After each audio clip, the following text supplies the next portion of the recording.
Hi, I'm Pam and welcome to what's been our 8-week wellbeing programs. Now again, if you've missed any of them, please check out the Active Communities YouTube channel and subscribe and you'll get access to all the other sessions. So today I want to just talk about coronavirus and our children and young people. Now it's a really scary time and it's very uncertain for us adults and especially for kids. I mean, we're finding it nerve-wracking, so imagine how the kids are feeling. Life as they knew it changed completely in a blink of an eye. There was no real warning of what was going to happen or no real time to consider what changes we would need to make and how we would adjust to this. The only real warning that we got that something was actually quite scary happening was seeing shelves in a supermarket empty. That was quite unnerving. So it's really important to take a step back and to remember how you felt as an adult and then think about how this has affected your kids. Sometimes kids don't want to tell their families what's going on for them because sometimes they feel that they're a burden, and sometimes they see their parents or primary caregivers already feeling stressed and they don't want to add to that, because they think sometimes you've got enough on your plate. But I want to just tell you there's 5 things that you can do to really help your kids. Talk to them about what's happening.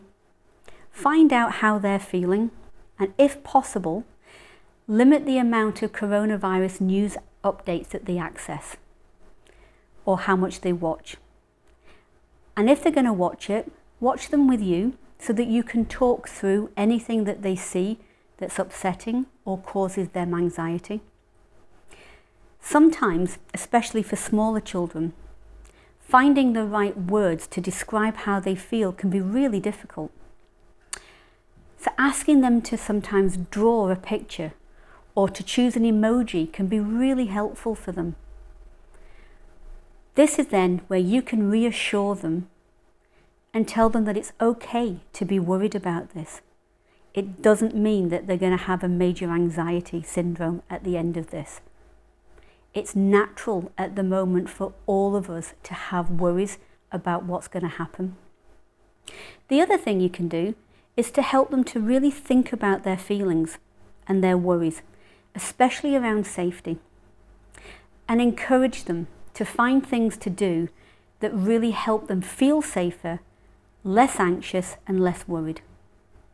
So keeping a diary can be really helpful in tracking their days and how they're actually feeling. It can also help them to develop their own little detective in working out what helps and what helps them to have good days where they aren't worried so much or they can get over their worries quicker. A diary also helps the little detective work out what makes a bad day.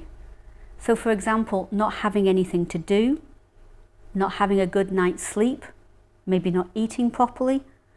All of this, as you know, affects us emotionally. Now this tip applies to us adults too.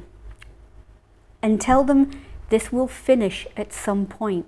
Life might never be quite the same again for a long time, but the threat will end. And it's important to remember that, and that we can all play our part in reminding each other that it's going to be okay. Spend some time together doing things that you both enjoy. Painting, cooking, reading, even watching a film. This is about making life feel normal, and that if they've had a particularly worrying day, it kind of gives them something else to focus on. And finally, keep as many routines as you can. Uncertainty and having nothing to do gives way to your mind bully. It gives it the perfect playing ground.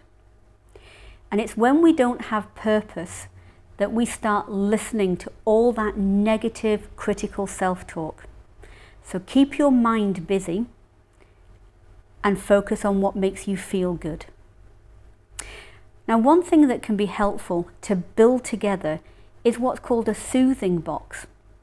Now, the idea behind the box is that whilst you're working out what to put into it, You're actually chatting about your feelings, about what makes you happy, each as an individual and as a family.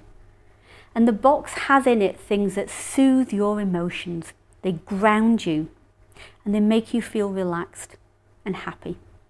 So ideally, it needs to have things from some categories. So something you can touch. So for example, Play-Doh, stress balls are really good. Those little finger spinners, blankets, material. Something that you can remember, so something that evokes memories. Family pictures, holiday snaps, your favourite toy growing up, maybe your best book or film. Something that you can smell, and again, smells can change your emotion. So for example, peppermint can really ground you. Lavender really relaxes you. So candles are good, seashells, things like that. You then want something in it that you can hear. So like a music box or a set of headphones so that you can play your favourite playlist. The other thing that can go into the soothing box are calming technique postcards. So again, this is like a standard postcard that you buy, and it can be things that help you to breathe. It can be the body scan. So the things that we covered in week 3, you can put these on little postcards that again help you as an individual or as a family to just calm. Or you might want to create your family's own and things that make you as a family feel happy and relaxed. Put in some positive affirmation cards. A bit like the calming ones, use some of the regular ones, we spoke about again before, like I am good enough, I am a good person, I'm worthy, I'm proud of myself. Or again, create your own as a family. But it's about finding phrases or quotes that inspire you or just make you giggle. You can also include jigsaws or some mindful colouring in sheets that help calm your head and distract it from focusing on something else. It stops the mind bully if you're concentrating somewhere else.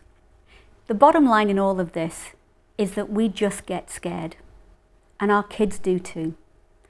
Depending on their age, they aren't able to fully understand everything that's going on at the moment. So take some time to think, if you were that age, what would help you feel safe and loved? I hope to see you next time, and don't forget you can check out all of the other ones on the Active Communities YouTube subscription, and I'll see you soon.